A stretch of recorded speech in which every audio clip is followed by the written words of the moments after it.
Welcome to tips and tricks for selecting hard or furry objects and text or shapes.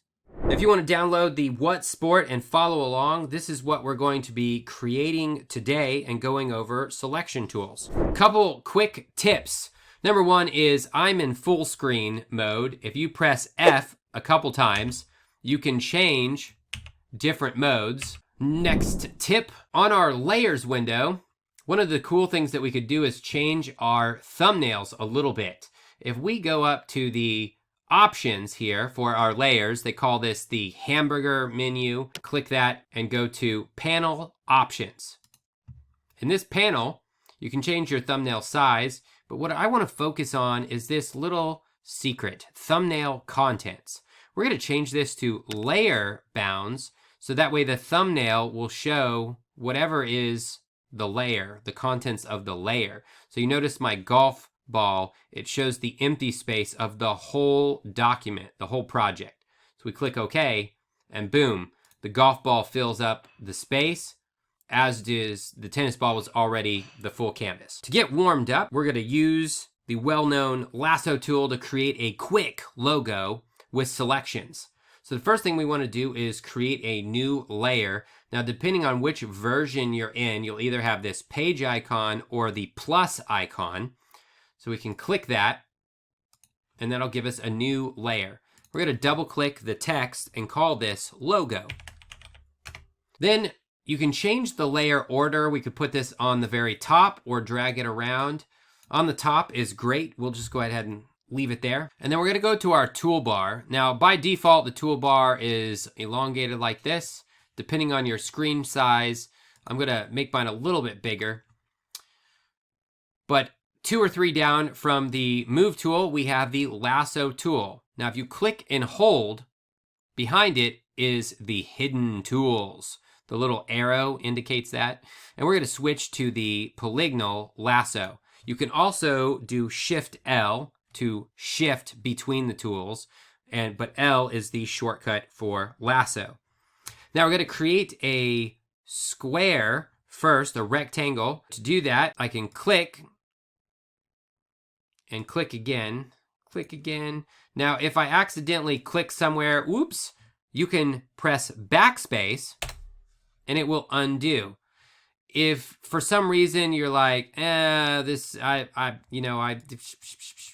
like did all kinds of stuff, instead of backspacing a bunch of times, we can just do escape, right? That'll exit the tool so we can start all over.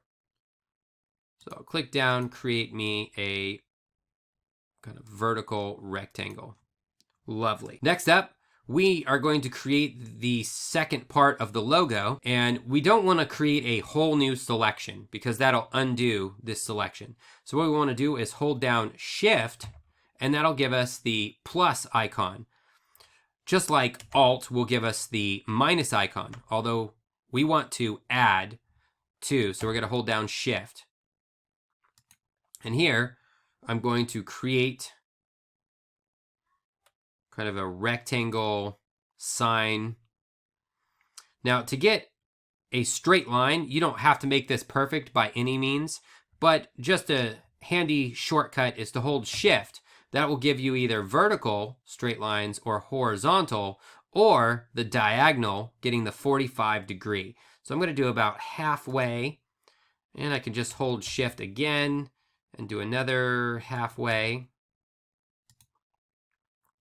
and then end it. Now, this is no perfect logo. We don't have to make everything perfect. The point is to warm up with the lasso tool. Then I can click again. Oops. So I'm going to do Control Z. Doesn't work, but I can press Escape, and it goes back to my original, of which I can hold Shift again. And then I got to let off Shift and press Shift again to be able to get that straight line if I want the straight line.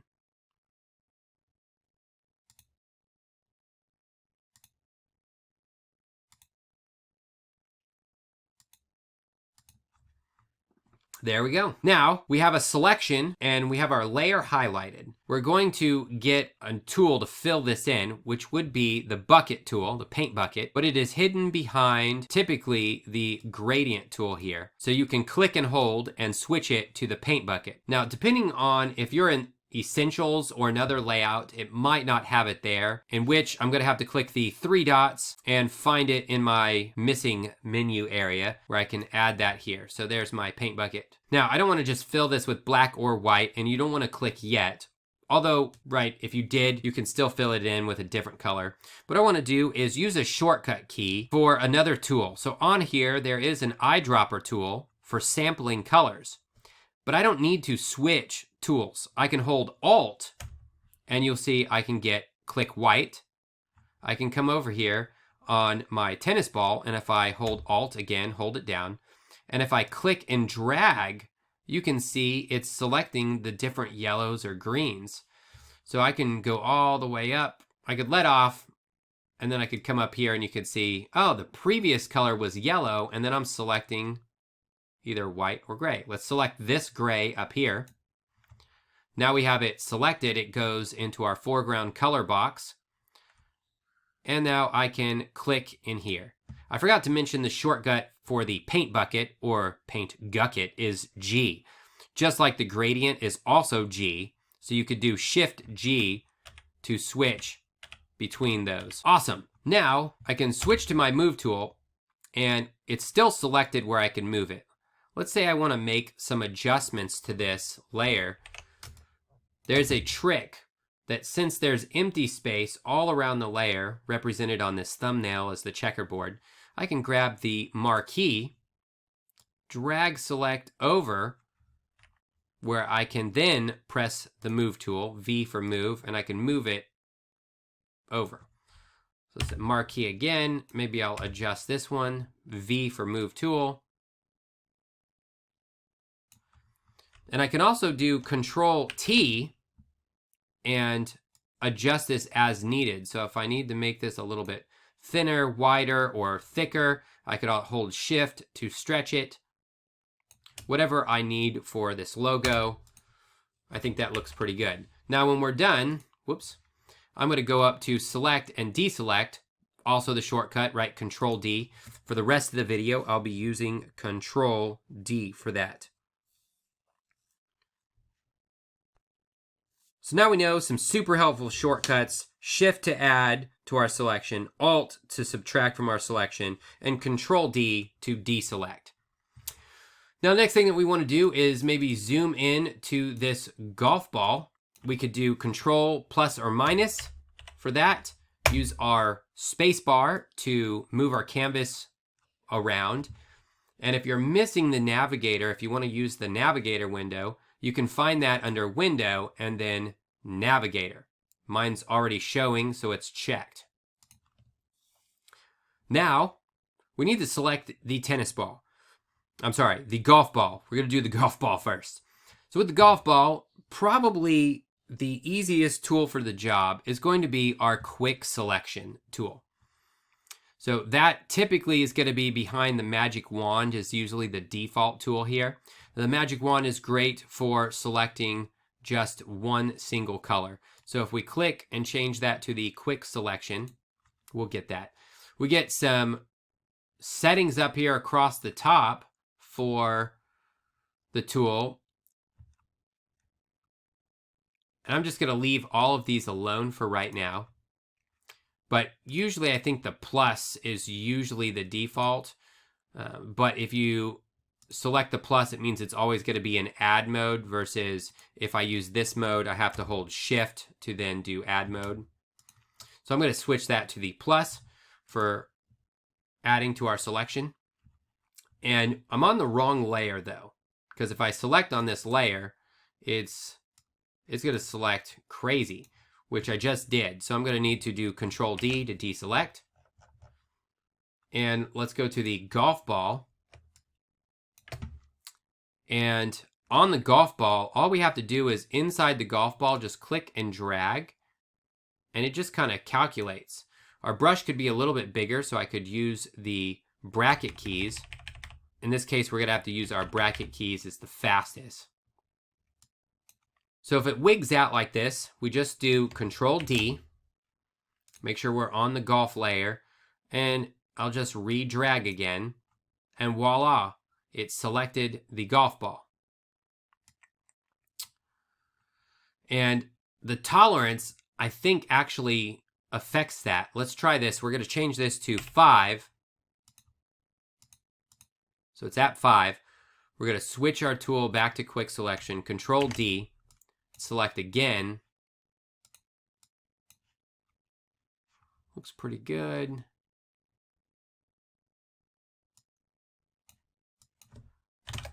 Going to do 50.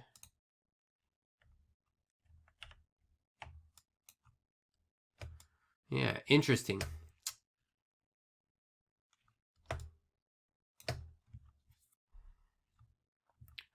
So we have our selection here. If we zoom in, we can kind of look around. It's not a perfect circle. There's some like kind of slight indents. And if we check everything, you'll notice on these side areas, there's a couple areas that are messed up. Now, we need to fix that because we have our golf ball selected. So if our golf ball is selected, we're missing this little piece here. We're going to switch to our Polygonal Lasso, okay? And again, we got to hold down Shift at least one time and then click. And then you can let go of Shift. Then, if it's really long, we might want to do, several clicks to kind of add that in. And then I'm going to come around to the starting point to kind of select that whole area. We have a few more areas that you can go ahead and fix on your own. Again, holding Shift. And for more curvy areas, you may do several clicks depending on what it is. And I can come out here. I don't have to connect from the beginning. The shortcut is you want to make sure there's space, but you can double click. And it will connect those automatically.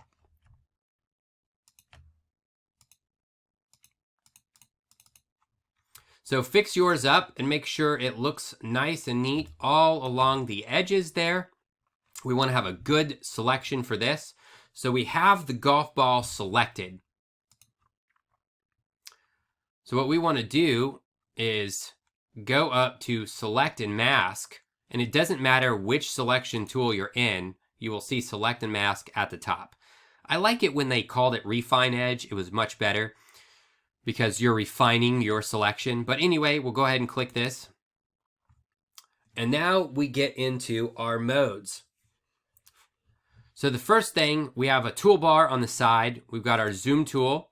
This is where you can click and drag down or, woo. If you just click, it should click and hold left and right, and it should zoom in and out. It's a little weird. I guess my mouse was acting up. So we got that zooming in and out. You've got the hand tool, which you could also, if I'm in the zoom tool, I can just press the space bar, and that's the shortcut for the hand tool.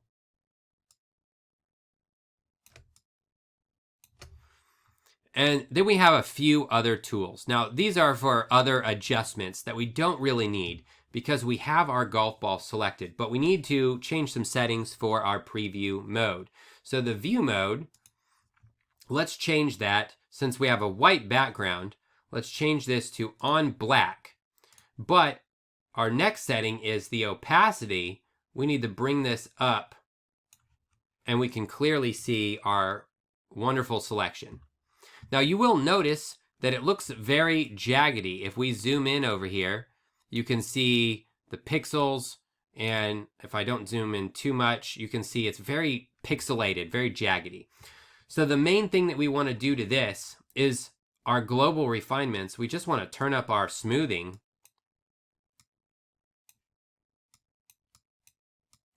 We might have to give it a sec here to load. There we go. So that smoothing is really going to smooth that out. And it's not going to be able to fix our selections, but it'll smooth the pixelated edges all around. And you want to be careful not to smooth too much. In this case, I'm bringing it up quite a bit more. Let's see. It's not making too much more difference now, but that looks pretty good. And that's the main thing. When you select something, if you do some smoothing, it'll remove some of that pixelation and you're good to go. Now we go to our output settings. And the main thing here, we'll go over more of these settings later for what we would use them for, but our output, we don't want to output to a selection. And if we want to do this like a professional would, we want to do a new layer with layer mask so that we can easily update this or change it. So we can do new layer with layer mask. We'll talk more about masking in a separate video, but we do that, we can click OK. It'll exit out. Now, because we have a white background, you can't quite see it, but if we turn the visibility off, you now see the golf ball here is fully transparent around that area. It looks great. Now, for our background, we can actually just simply change the color, right? We'll select our background. And if it's locked, you can double click it and rename it. If it's the default background layer, being this is one that I created, we can just simply make sure there's no locks on this layer. And we can hit D for default, and that'll change our colors to black and white. We can hit G for the paint bucket, and we'll fill this in. So it did fill in the whole background, but the tennis ball has white on it. So we can turn that one off and their text, and you can see our logo and our golf ball looking great. So we'll turn our text back on. And it's time to work on the tennis ball. We're going to turn on the tennis ball layer. Let's actually turn off all the other layers. We could leave the black layer on just so we can see behind it. So here with the tennis ball, you can see the reason why I'm going over to the tennis ball, because you're going to encounter objects that are furry, fuzzy, frizzy, hairy, soft and cuddly, unless if you get hit in the face by one, not so soft and cuddly anymore. But this one here, soft and cuddly. So let's get to this fuzzy frizz and fix it up.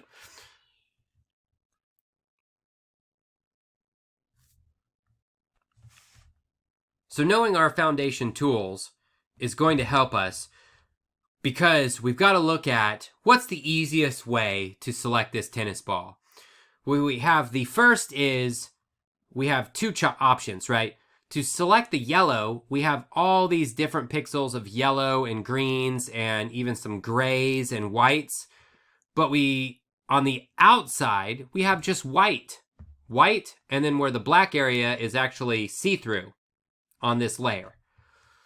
So selecting one color would be much easier. So if I go to the magic wand, which is behind the quick selection now, with the magic wand, we can start at 5 tolerance. And I want to show you why and what that does. I'm going to click the white, so it'll select the white area. And then I'm going to hold down Shift and select the black area, or the transparent area of this layer. We click that, and it will also select that area as well. So it's selected everything but the tennis ball. Now I have anti-alias on, as well as the contiguous on, and samples only contiguous pixels can be very helpful. So if we zoom in here and look, you can see there are white pixels that it did not select.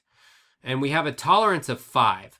So you can think of that as a tolerance, sort of like a plus and minus 5 tints or shades of white. So we're kind of getting some of these grayish, slight pixels maybe, but it's so picky, it's not getting close enough in. We need a little bit better selection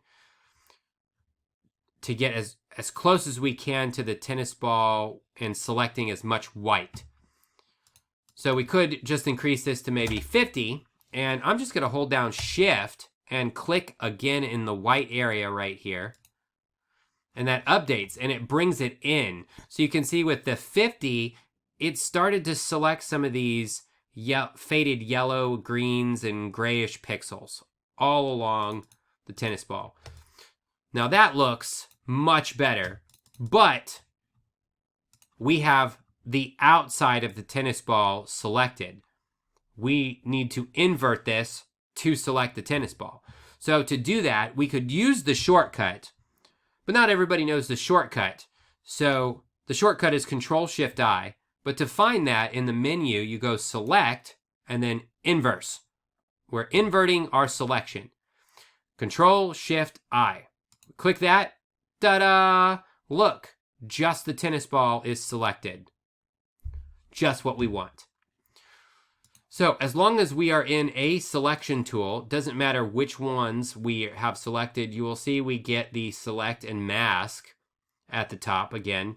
So you will click select and mask on any one of the selection tools or refine edge, and we'll get our window.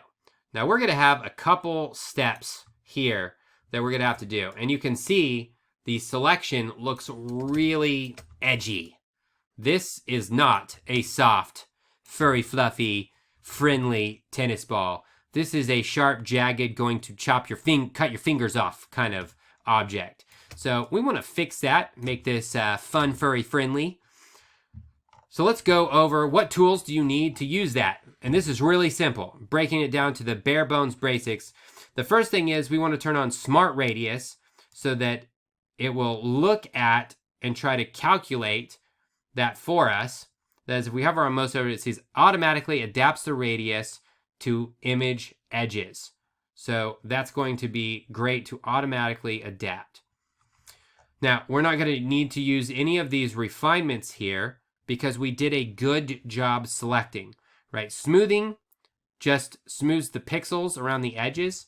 Feathering is going to actually make more transparency. It will fade out the edges. So we don't want that. There's no fading. This is a furry tennis ball. It's not slightly faded out like, you know, some clouds or rainbow or a gradient type thing. We want this distinctly different. And we're not going to mess with the contrast or shift edge. Shift edge will bring your selection in or out. It contracts or expands. That can be kind of useful for minute things, but you don't want to rely on that. The next thing that we need to do, we have Smart Radius on. Now that's for the edge detection.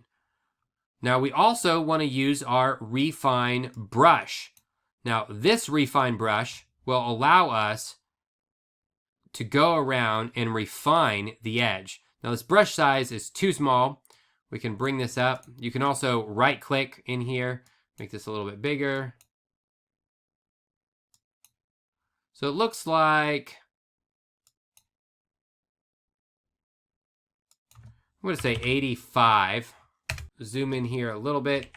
So you always want to zoom in and check your brush size. So I can make this just a little bit smaller. So if I hit my bracket keys, I'll make it just a little bit smaller. Right click and it looks like it's at 70. So 70 is going to be good. You have this hardness and spacing. We're just going to leave those default because with the refine brush, we can actually click and drag around the edges. Now here's the trick. Before you do that, watch. If you get too close in here, it'll start making this all transparent. That's a bad. No, no, no, no, no. So we can Control Z. So we want the middle of our brush to kind of be where the edge is so that it looks for areas where the white is and makes it go away. So here we can just kind of dip in just a little bit. And there you go. Now, go ahead and make sure you go around the whole tennis ball and get it really well. Do not miss any areas. You don't want to start like over here and then miss an area. So make sure you get all the way around. You can use the hand tool, pressing spacebar, and click and drag, let off to take a break. But go ahead, do that all the way around the tennis ball.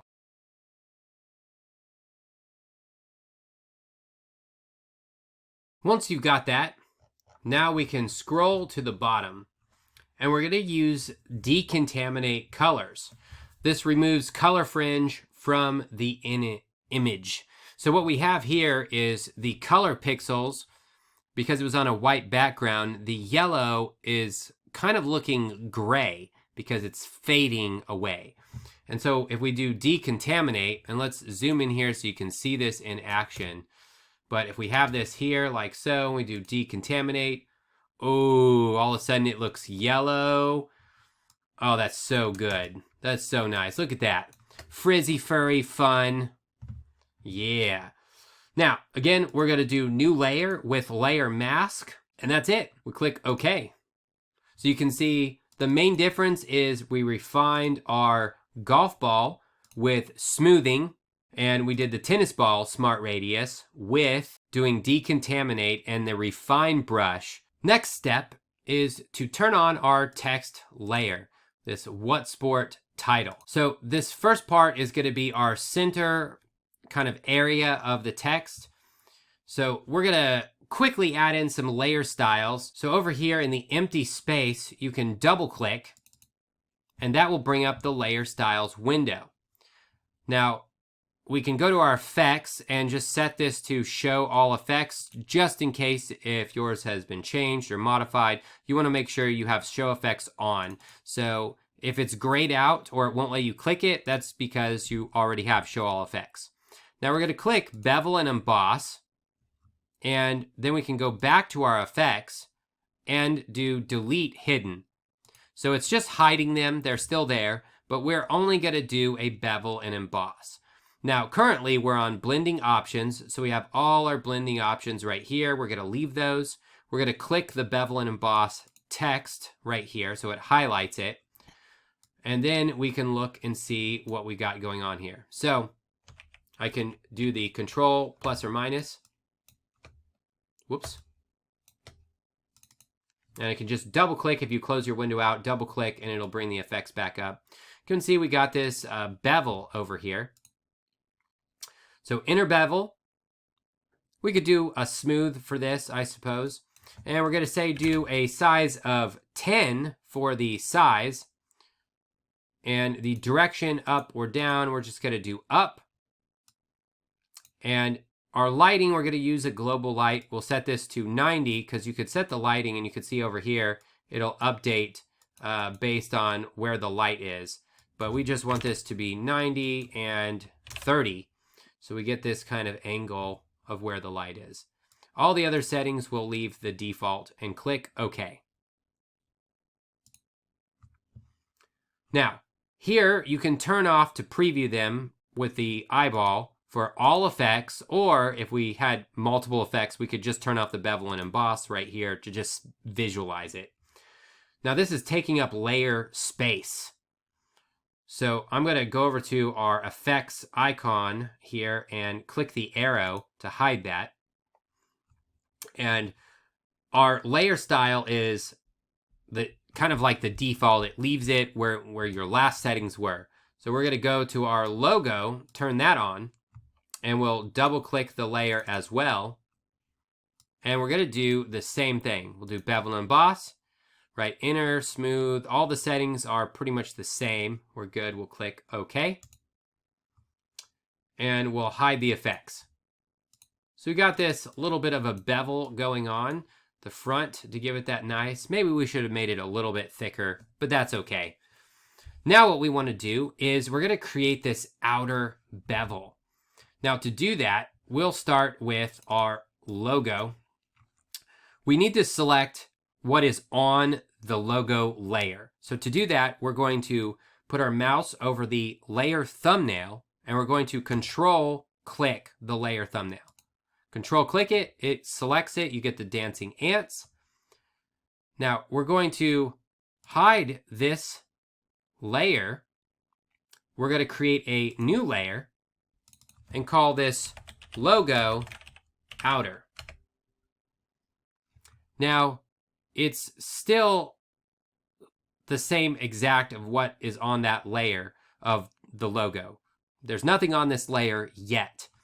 But the first thing we want to do is go over some other cool selection tools. If we go up to select, you have all your selection tools here, where you can select color range or a focus area or a subject, and there's some cool new stuff that Photoshop has.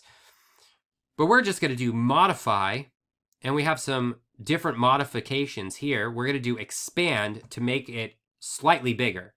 So expand, and this is how many pixels. So we can zoom in, although it's not going to let us right now with this window open, but you can see the pixel grid, which the pixel is like a tiny square.